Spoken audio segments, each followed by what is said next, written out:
your greatest resource, so protect them at all costs.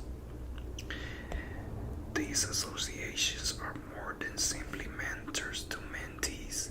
They often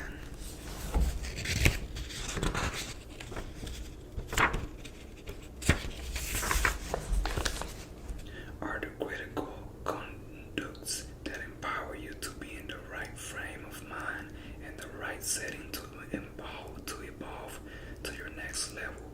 You can't reach new vistas without expanding your circle with new affiliations. The newness can be scary, yet at the same time exhilarating. A life that lacks spontaneity and adventure has become predictable. If your life can be defined as a droll existence void of destiny, then it's time to take a step. Destiny requires a commitment to lifelong learning.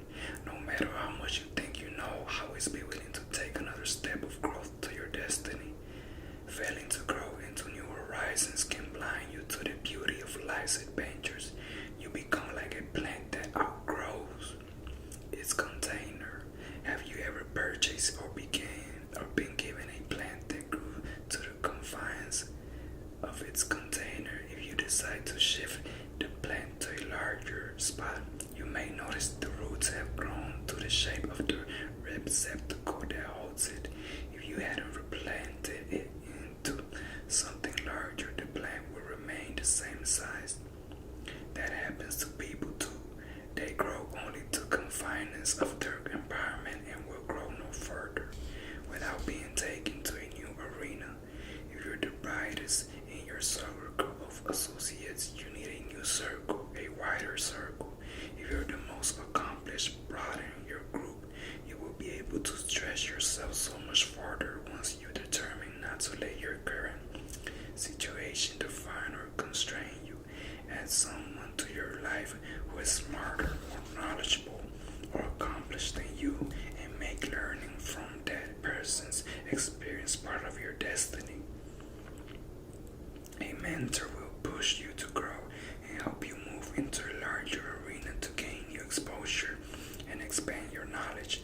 With the right mentor, you will evolve into new circles, and as you do, there are some ground rules to consider. First, forget about status or recognition.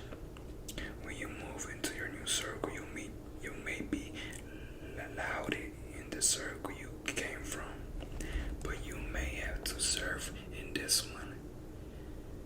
In short, humility is the key to entering new levels. The question I am most often asked by people when the topic of mentoring comes up is, how do I gain access to people who are doing what I do, who are doing what I love? How do I gain access to people who are doing what I would love to do? Or late President John F. Kennedy defined it best in the statement, ask not what your country can do for you, ask what you can do for your country. In principle, Kennedy was saying what all mentees must understand. Your needs aren't as attractive to busy people as their own.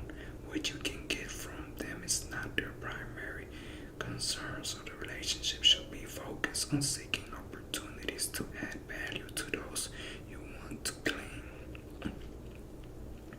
information from. In the process of giving what you have, you will gain what you do not. It is better to be a doorkeeper to your future than to be a prince of your past. Second, the biblical principle of ask, seek, and knock is prudent advice for gaining a higher level of success. Most people really enjoy talking about themselves and the things that concern them. Their personal journey is often what they are most passionate about. Employ this threefold philosophy and begin a dialogue with a potential mentor by saying, I am amazed at how you do this, as opposed to, I don't know how to do this. The mentor's point of interest is often not as effective when it begins with you. In a sponsorship class designated to coach those seeking funding from corporations,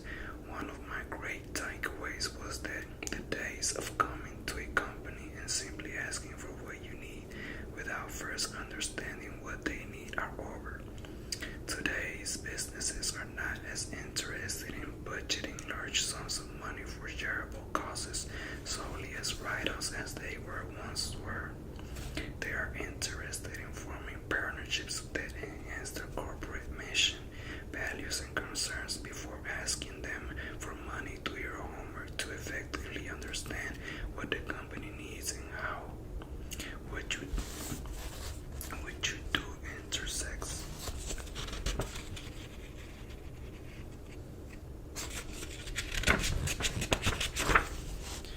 with their interests, making it worthwhile for them to engage with you in a similar fashion. Most successful people do not give to what doesn't reward them. If you work for your mentor, the reward for the employer is increased productivity and experience and expertise. Your employer will invest in you to expand the company's talent base. Some corporations will establish intern or training programs for students to ensure a grade of talent is available for the industry. Companies will pay to have you train for next level opportunities, but often what they gave that you must work for them a certain number of years. They view this instruction opportunities as investment in you with an anticipated return. If you do not work for a prospective mentor, you would be wise to determine how you can add value to them. Use your creativity to move beyond the nickel and dime stage of time investment into the rich experience of priceless hours of focused attention. When you have the opportunity to engage a mentor, don't waste the valuable time you've been given with him or her. It's like buying a watch. You don't purchase a quality timepiece simply because it matches your clothing. You don't make the purchase for aesthetic purpose.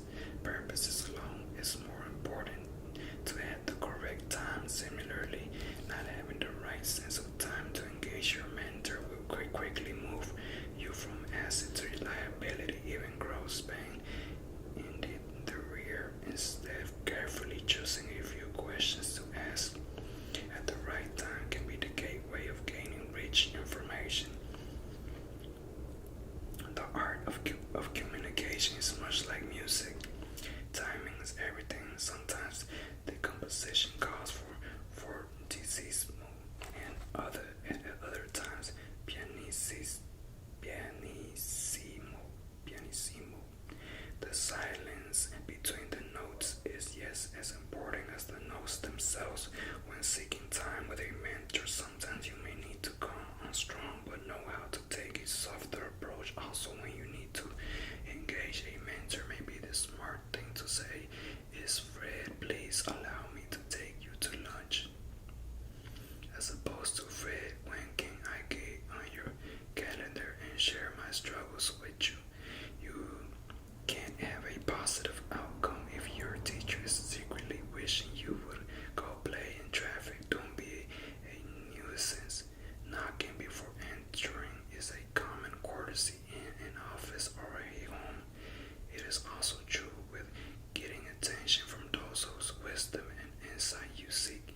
People who are presumptuous and enter perimeters where they haven't been granted access are quickly escorted out, and the opportunity is lost. It is better to knock on the door and wait to enter than to push your way in and risk getting escorted out. New relationships require care and time.